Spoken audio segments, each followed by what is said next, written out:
आप देख रहे हैं सच का संकल्प। मैं हूँ नीरज शर्मा, मेरे सहयोगी मुन्ना भाई। आज हम हमारे क्षेत्र के प्रतिष्ठित वकील आ, बबलू कश्यप जी हैं। उनसे उनके प्रोफेशन के बारे में और उनकी जो डेली लाइफ, जिस तरह से वो अपना जीवन यापन करते हैं, आने जाने में उनको कुछ चीज़ें जिनका सामना करना पड़ रहा है, उन सब चीज़ों के बारे में आज उनसे बात करेंगे हमारे वकील साहब।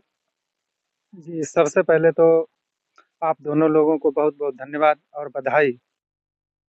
उम्मीद है क्योंकि यही एक माध्यम अब बचा है जिसके माध्यम से हर व्यक्ति अपनी समस्याएँ उठा सकता है और आप उसको जो है अधिकारी और कर्मचारी हैं उन तक पहुँचा सकते हैं। वकील साहब, हम आपसे एक चीज़ जानना चाहेंगे। आपको अभी आप जो इस समय अधिवक्ता हैं, आपको अधिवक्ता होने में ऐसी रुचि क्या लगी कि आपने जो है ये आपका प्लेटफ़ॉर्म चुना है? ये प्लेटफ़ॉर्म चुनने का हमारा एक मकसद था कि जो है इससे आप हमारा क्षेत्र जो है काफ़ी पिछड़ा हुआ क्षेत्र है। यहाँ पर लोगों को न्याय मिलने में और अन्य तमाम चीज़ें मिलने में काफ़ी परेशानियाँ होती हैं। तो हमारा एक मकसद ये था कि हम न्याय व्यवस्था से जुड़ कर के उसका एक अंग बन कर के कहीं न कहीं लोगों की सेवा करने का एक जज़्बा हमारे अंदर था, इसलिए हमने इस प्रोफ़ेशन को चुना है। न्याय व्यवस्था जिस चीज़ की आप बात कर रहे हैं, न्याय व्यवस्था में जो आपका एक हमने सुना है एसोसिएशन होता है, बार एसोसिएशन, वो आपको किस तरह से कितनी शक्तियाँ देता है? बार एसोसिएशन हमें जो है हमारी संवैधानिक तरीके से जो भी शक्तियाँ एक अधिवक्ता को होनी चाहिए, जो bar council of Uttar Pradesh और बार काउंसिल ऑफ इंडिया है, वो हमें और एडवोकेट एक्ट 1961 उसके तहत हमें कुछ विशेष शक्तियाँ प्राप्त होती हैं। वो कभी आप विस्तार से बैठिएगा, उनके बारे में चर्चा होगी, क्योंकि उन्हें कहने में काफ़ी लंबा टाइम लगेगा। अच्छा, आप जो अपनी चार्जेज़ जो लगाते हैं, फीस तय करते हैं, उसके भी कुछ मानक होते हैं?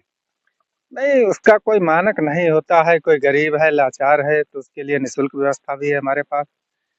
कोई फीस या चार्ज की अनिवार्यता नहीं होती है इस प्रोफ़ेशन में और मेरे हिसाब से मेडिकल यानी डॉक्टरी लाइन और एक ये प्रोफ़ेशन और एक टीचरी लाइन, ये 3 ऐसे विभाग हैं, इसमें मेरे हिसाब से फ़ीस का कोई मानक तय नहीं होना चाहिए और न होता है जहाँ तक मेरे अनुमान के हिसाब से। एक यूरोप के एक लेखक हैं जिन्होंने एक अपनी लेख लिखी थी, उसमें उन्होंने कहा था कि सस्ता वकील बहुत महँगा पड़ता है। इसका क्या मानना है? फिलहाल ये आपने कहा है इसके बारे में अभी तो हमने ज़्यादा पढ़ा नहीं है और ना सुना है, देखेंगे फिर आपको बताएँगे इसके बारे में। ज़्यादा जानकारी हमें नहीं है, इसके लिए क्षमा चाहते हैं।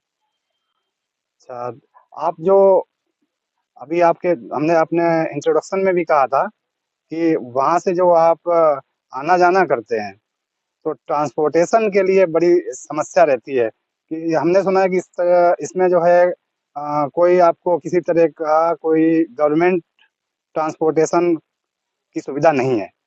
जी हाँ, ये आपने बहुत बढ़िया क्वेश्चन किया है। मैं बताना चाहूँगा कि सुबह 7 बजे मेरी जानकारी में है, एक बस जाती है दहलिया से और शायद लखनऊ तक के लिए। हालाँकि मैं उस पे कभी गया नहीं हूँ क्योंकि मैं खुद से वाहन से आता-जाता हूँ। लेकिन आपके इस चैनल के माध्यम से मेरी एक रिक्वेस्ट है, एक निवेदन है जो उत्तर प्रदेश परिवहन निगम है, एक बस जो है सुबह 7 बजे से बरगदा पुरवा से लेकर और जो है हरदोई के लिए लगभग 7 साढ़े 7 बजे उसका टाइम निर्धारित होना चाहिए। अब वो चलनी चाहिए। उससे जो है कई लोगों को टाइम से ऑफ़िशियली काम होता है या फिर तारीख अपनी लेनी है या किसी मुकदमा के संबंध में कोई जानकारी लेनी है, अन्य भी काम होते हैं, उससे वो टाइम से पहुँच सकते हैं। और वैसे आने-जाने के लिए प्राइवेट से करीब 11-12 बजे क्लाइंट पहुँचते हैं हमारे पास, तो उनका काम उस दिन नहीं हो पाता है, फिर उन्हें अगले दिन बुलाना पड़ता है। ये सबसे बड़ी समस्या। आपके यहाँ पे इतनी दिक्कतें हैं, तो शिक्षा संबंधी आपके यहाँ क्या सुविधाएँ हैं? शिक्षा के मामले में आपने ये भी बहुत अच्छा क्वेश्चन किया कि अभी तक हमारे यहाँ पर कोई भी इंटर कॉलेज गवर्नमेंटल राजकीय इंटर कॉलेज नहीं है, ना ही कोई राजकीय डिग्री कॉलेज है, ना ही प्राइवेट है। इंटर कॉलेज तो हैं खैर प्राइवेट, लेकिन डिग्री कॉलेज नहीं है। तो मेरा एक निवेदन है शासन और प्रशासन से, और ये मांग भी है हमारे क्षेत्र के लिए कि एक जो है यहाँ पर बालिका इंटर कॉलेज, कभी आप सर्वे करना, यहाँ घर घर गांव गांव जाना और फिर पूछना कितनी लड़कियां हैं और कितनी ग्रेजुएट हैं, कितनी पोस्ट ग्रेजुएट, कितनी इंटरमीडिएट हैं। इसका भी सर्वे कभी आप करिएगा तो आपको खुद पता चल जाएगा कितनी शिक्षा व्यवस्था यहाँ पर है। तो मेरा ये कहना है कि एक इंटर कॉलेज और एक डिग्री कॉलेज, इंटर कॉलेज होना चाहिए बालिका इंटर कॉलेज, और डिग्री कॉलेज वैसा होना चाहिए वो भी सरकार की तरफ से, और एक पॉलिटेक्निक या आईटीआई कॉलेज होना चाहिए सरकारी, जिससे जो है हमारे यहाँ के भी होनहार युवा और पढ़ने लिखने वाले बच्चे आगे बढ़ सकें और कुछ अपना और अपने क्षेत्र का नाम रोशन कर सकें। आप जिस तरह से आपने अपने समय में संघर्ष किया और आप आज जिस प्रोफेशन से जुड़े हैं, तो आपने भी इन्हीं चीज़ों का सामना करके आज इस अपने प्रोफेशनल लाइफ जो आपने ज्वाइन करी है, उस समय भी आपने इस तरह की समस्याओं का समाधान समस्याओं से जूझते हुए आपने इस लक्ष्य को हासिल किया है। तो अन्य बच्चे जो हैं वो क्यों नहीं पहुंच सकते हैं? पहुंच सकते हैं, लेकिन समय के साथ परिस्थितियां बदलती रहती हैं। कुछ समय पहले आपने देखा होगा जब लड़कियों को पढ़ने के लिए नहीं निकलने दिया जाता था, लेकिन आज का एक दौर है। मेरा मुख्य उद्देश्य व्यक्ति जो है, लड़का है वो तो कहीं जाके पढ़ लिख सकता है। हमारे यहाँ पलिया में राजकीय इंटर कॉलेज है, लेकिन लड़कियां जो हैं वो निकलने में थोड़ी उन्हें असुविधा होती है क्योंकि दूरी काफी ज्यादा है। और जहाँ तक मेरे संघर्ष की बात रही तो वो उस समय का दौर कुछ और था थोड़ा, और आज का दौर कुछ और है, क्योंकि लड़कियों को शिक्षा के मामले में अगर पढ़ाएं लिखाएंगे तो एक घर नहीं दो घर जगमगाते हैं।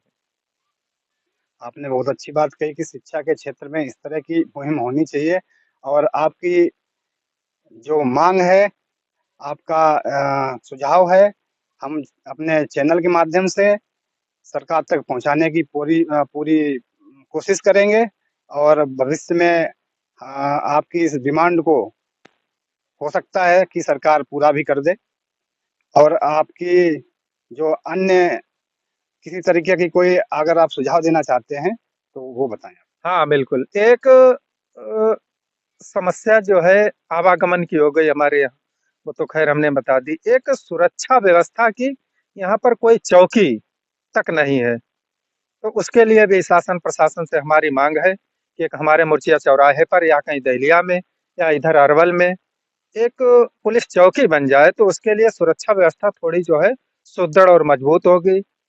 और एक और हमारी मांग है, यहाँ स्वास्थ्य विभाग को लेकर के, हमारे यहाँ पर कोई भी एमबीबीएस डॉक्टर नहीं है कटिहारी क्षेत्र में। तो एक हमारी मांग है शासन और प्रशासन से कि हमारे यहाँ पर एक सीएससी हॉस्पिटल बन जाए दहलिया में या इधर कहीं बरगदापुरवा में। तो उसके लिए लोगों को स्वास्थ्य संबंधी जो आकस्मिक मौतें होती हैं या अन्य परेशानियों का सामना करना पड़ता है, तो उससे कहीं न कहीं लाभ मिलेगा। ये हमारी शासन और प्रशासन से मांग है। सीएससी तो बहुत ही आवश्यक है इस क्षेत्र में हमारे, क्योंकि जैसा कि आपने बताया है कि यहाँ से आस पड़ोस के क्षेत्र में किसी तरीके का कोई एमबीबीएस डॉक्टर नहीं आते हैं।